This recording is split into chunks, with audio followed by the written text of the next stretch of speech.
അപ്പോഴോ Thrissur wedding വില്ലേജിൽ നിന്നാണ് സംസാരിക്കുന്നത്. നാളെയാണ് നമ്മുടെ പ്രോഗ്രാം. കേൾക്കാം, ഇരിക്കടോ നമുക്ക് കേൾക്കാം. നമ്മുടെ നാട്ടിൽ, പ്രത്യേകിച്ച് കേരളത്തിൽ നിന്ന് ധാരാളം ആത്മഹത്യകളുടെ വാർത്തകൾ വരുന്ന ഈ സാഹചര്യത്തിൽ ഞാൻ UK പോയ അവസരത്തിൽ മനസ്സിൽ വന്നൊരു ചിന്തയാണ്, ഒറ്റപ്പെട്ട കേൾക്കാനില്ലാത്ത മനുഷ്യർക്ക് കേൾക്കാൻ ഒരു കാത് കൊടുക്കാൻ അങ്ങനെ തുടങ്ങിയതാണ് കേൾക്കാം. അതിന്റെ ലോഞ്ചാണ് നാളെ കാലത്ത് 9-9:30 മണി സമയത്ത് ഈ വെഡിങ് വില്ലേജിൽ വെച്ച് നടത്തപ്പെടുന്നത്. Retired justice Kurian Joseph, customs commissioner doctor Tiju T Thomas, നമ്മുടെ മുതുകാട്, നമ്മുടെ പ്രിയപ്പെട്ട സന്തോഷ് കുളങ്ങര, അങ്ങനെ എല്ലാ തലത്തിലുള്ള ആൾക്കാരും, പോസിറ്റീവായിട്ട് ചിന്തിക്കുന്ന എല്ലാവരും ഒരു പുതിയ സംരംഭം തുടങ്ങുകയാണ്. ഒരു ഹെൽപ്പ് ലൈൻ. ലോകത്തെ ഏത് രാജ്യത്തിൽ പോയുള്ള മലയാളികളോട് എനിക്ക് പറയാനുള്ളത്, നിങ്ങൾക്ക് ആരുമില്ല കേൾക്കാൻ എന്ന് ഇനി പറയാൻ പാടില്ല. അതിനൊരു സംവിധാനം നാളെ ഇവിടെ ഹെൽപ്പ് ലൈൻ നമ്പർ ലോഞ്ച് ചെയ്യാണ്. ഈ നമ്പർ സെപ്റ്റംബർ 30 തൊട്ട് ആക്റ്റീവ് ആവാൻ പോവുകയാണ്. ഇനി നിങ്ങളുടെ ജീവിതത്തിൽ സംഘർഷത്തിന്റെ മുൾമുനയിൽ നിങ്ങൾ എത്തുന്നു എന്ന് കരുതുക. നിങ്ങൾ കരുതുന്നു കണ്ണിൽ ഇരുട്ട് കയറുന്നു, എന്നെ ആരും സഹായിക്കാനില്ല. സാമ്പത്തിക സഹായം അല്ല അച്ഛൻ നിങ്ങളോട് പറയുന്നത്. ഞാൻ നിങ്ങളോട് പറയുന്നത്, നിങ്ങളുടെ മനസ്സിന്റെ സംഘർഷങ്ങൾ നിങ്ങളുടെ ജീവിതത്തെ ആടി ഉലയുമ്പോ നിങ്ങളെ കേൾക്കാൻ health professionals, retired doctors, professional psychologist, psychiatrist, nurses, teachers, even collectors, motivational speakers, ഇവരെല്ലാം നിങ്ങളെ കേൾക്കാനുണ്ടെന്ന്. പ്രിയമുള്ളവരെ, നമ്മുടെ കേരളത്തിൽ ഒരു ദിവസം 40 പേരോളം ആത്മഹത്യ ചെയ്യുന്നു എന്നുള്ളത് നിങ്ങൾ ചിന്തിക്കേണ്ട ഒരു കാര്യമാണ്. നമ്മുടെ പ്രിയപ്പെട്ടവരൊക്കെ ആത്മഹത്യ ചെയ്യുന്നുള്ള വാക്ക് കേൾക്കുമ്പോ നമ്മളിങ്ങനെ അയ്യോ അവനോട് എന്നെ ഒന്ന് വിളിക്കാൻ പറയാം, അതന്നെയാണ് നമ്മൾ ചെയ്യണത്. അതുകൊണ്ട് നമ്മുടെ ജീവിതം ശാന്തമായി ഒഴുകണം. നമ്മളെ സഹായിക്കാൻ ആരുമില്ല എന്ന് നിങ്ങൾ തോന്നുന്ന സമയത്ത് ഇരിക്കടോ നമുക്ക് കേൾക്കാം. 1 മണിക്കൂർ സമയം നിങ്ങളോട് സംസാരിക്കാൻ ടൈം ബാങ്ക് നമ്മൾ തുടങ്ങിയാണ്. ബ്ലഡ് ബാങ്കിനെ കുറിച്ചല്ലേ കേട്ടിട്ടുള്ളൂ. സമയം ദാനം ചെയ്യാൻ സുമനസ്സുള്ള, പ്രൊഫഷണൽ എത്തിക്സ് ഉള്ള, പ്രൊഫഷണൽ ക്വാളിഫിക്കേഷൻ ഉള്ള നല്ല മനുഷ്യരുടെ വലിയൊരു കൂട്ടായ്മ, 1000ഓളം മെമ്പേഴ്സ്. നാളെ തന്നെ സൈക്കോളജിയിലെ ഈ കോഴ്സ് പാസ്സായ 130 പേര് ഇതിനിറങ്ങിത്തിരിക്കുകയാണ്. പിന്നെ നമ്മുടെ ജീവിതം കൊണ്ട് ഒരു മനുഷ്യനെ മരണത്തിൽ നിന്ന് കരകയറ്റാൻ കഴിഞ്ഞാൽ, മരിച്ചു കഴിഞ്ഞിട്ട് അങ്ങോട്ട് ചരമപ്രസംഗം പറഞ്ഞിട്ട് എന്താ കാര്യം? മരിച്ചു കഴിഞ്ഞിട്ട് ആളുടെ പേരിൽ വലിയ സ്മാരകങ്ങൾ പണിതിട്ട് എന്താ കാര്യം? മരിച്ചില്ലേ? നിങ്ങൾ കാര്യം മനസ്സിലാക്കേണ്ടത്, ഈ ആത്മഹത്യ ചെയ്യുന്ന വ്യക്തികൾക്കൊന്നും അസുഖങ്ങളില്ല, ക്യാൻസർ ഇല്ല. അങ്ങനെയുള്ളവരൊക്കെ ഉണ്ടാവാം, പക്ഷേ അധികം പേരും ഒരു രോഗവും ഇല്ലാത്ത മനുഷ്യരാണ്. അവരുടെ രോഗം മനസ്സിന്റെ സംഘർഷങ്ങളാണ്.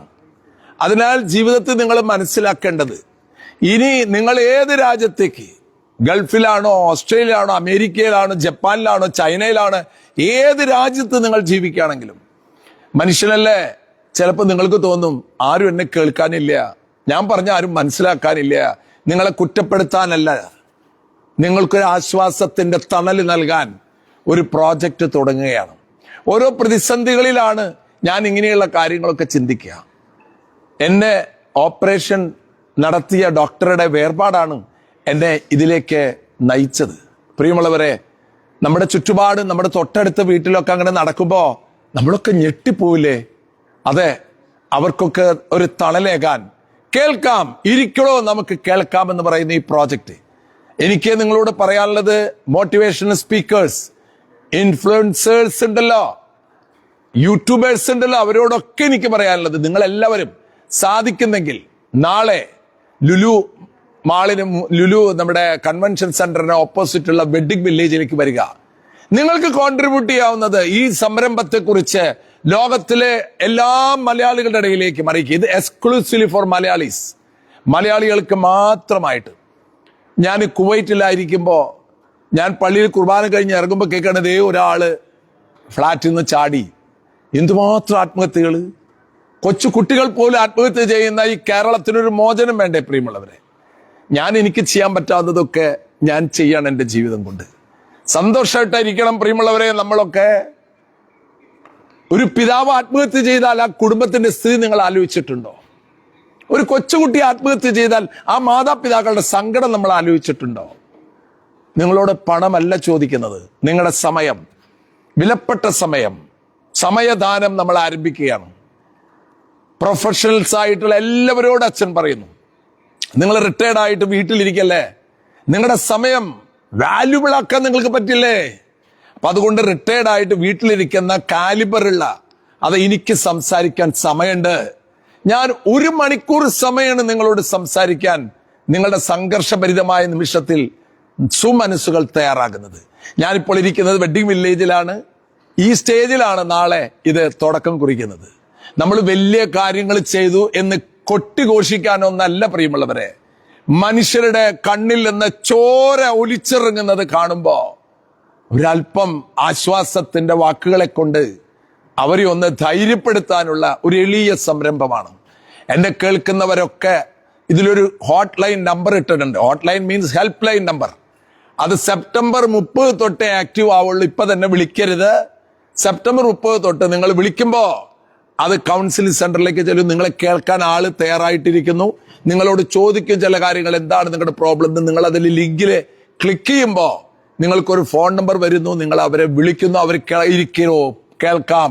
അങ്ങനെ നിങ്ങൾ പറയുന്നത് മുഴുവൻ കേൾക്കാൻ, നിങ്ങളെ കുറ്റപ്പെടുത്താനോ നിങ്ങളെ ചോദ്യം ചെയ്യാനോ ഒന്നുമല്ല, നിങ്ങളെ കേൾക്കാൻ. മലയാളികൾക്ക് മാത്രമേ ഇത് പറ്റുള്ളൂന്ന്. അപ്പൊ അതുകൊണ്ട് പ്രിയമുള്ളവരെ, എന്നെ കേൾക്കുന്നവരൊക്കെ ഈ സന്ദേശം ലോകത്തെ ഏത് രാജ്യത്തിരിക്കുന്നു അവിടെയുള്ള നിങ്ങളുടെ എല്ലാ വാട്സപ്പ് ഗ്രൂപ്പിലേക്കും അയക്കുക. നിങ്ങൾ സെൻഡ് ചെയ്യുന്ന ഒരു ഷെയർ കൊണ്ട് എന്തുണ്ടാവാ? ഒരു മനുഷ്യനാലോചിക്കായിരുന്നു, ഇതെവിടെ നിന്ന് ഇപ്പൊ ഇങ്ങനെ കേൾക്കണേ, സംഭവം ഇങ്ങനെയുണ്ടോ, അന്നൊന്ന് വിളിച്ചാലോ. വിളിക്കേ. എല്ലാവരെയും രക്ഷിക്കാൻ നമുക്ക് കഴിയില്ല പ്രിയമുള്ളവരെ. ഒരു മനുഷ്യനെയെങ്കിലും നിന്റെ ഒരു ഷെയർ കൊണ്ടോ വാക്കുകൊണ്ടോ രക്ഷിക്കാൻ സാധിച്ചാൽ രക്ഷപ്പെട്ടില്ലടോ നമ്മുടെ ജീവിതം. അതാണ് കാര്യം. അപ്പൊ അതുകൊണ്ട് വെഡ്ഡിംഗ് വില്ലേജിൽ ഈ രാത്രി ഞാൻ വന്നിരിക്കുന്ന ഇവിടുത്തെ കാര്യങ്ങളൊക്കെ നോക്കാനാണ്. പ്രിയമുള്ളവരെ, UK-ലാണ് ഇത് സ്റ്റാർട്ട് ചെയ്തിട്ടുള്ളത്. UK-ൽ വന്നപ്പോഴാണ് ഇങ്ങനെ ഒരു സംരംഭത്തിന് ദൈവം ഒരു ചിന്ത തന്നത്. അതിന് ലോകത്തുള്ള ഏത് മനുഷ്യരോട് പറഞ്ഞാലും അവരൊക്കെ ഒപ്പമുണ്ട്. ഇത്തിരി ലോങ്ങായി അച്ഛൻ സംസാരിച്ചു. ഇങ്ങനെയുള്ള ഒരു ക്രിട്ടിക്കൽ സമയത്ത് മാത്രമേ നിങ്ങളോട് ഞാൻ പങ്കുവയ്ക്കുന്നുള്ളൂ. എന്ത് കാര്യങ്ങൾ ഞാൻ പറഞ്ഞാലും 100% സപ്പോർട്ട് ചെയ്യുന്ന എൻ്റെ ഫേസ്ബുക്കിലുള്ള ലക്ഷോപലക്ഷം എൻ്റെ സ്നേഹിതരോട്, നിങ്ങൾ ഏത് മതത്തിൽപ്പെട്ടവരാണെങ്കിലും എനിക്ക് നിങ്ങളെല്ലാം എൻ്റെ കുടുംബാംഗങ്ങളാണ്. ആ സന്തോഷം പ്രകടിപ്പിച്ചുകൊണ്ട് നമ്മുടെ വീട്ടിൽ ഒരാൾക്കും ഇങ്ങനത്തെ ഒരു ഗതി ഉണ്ടാവാതിരിക്കാൻ നിങ്ങളുടെ സമയം ദാനം ചെയ്യാനും ഈ ഒരു കാര്യം ലോകത്തിലെ എല്ലാ മലയാളികളുടെ, കോടിക്കണക്കിന് മലയാളികളുടെ കാതുകളിലെത്തണം. ഇരിക്കടോ, നമുക്ക് കേൾക്കാം. കേൾക്കട്ടെ. Thank you. ഫിനിഷ്.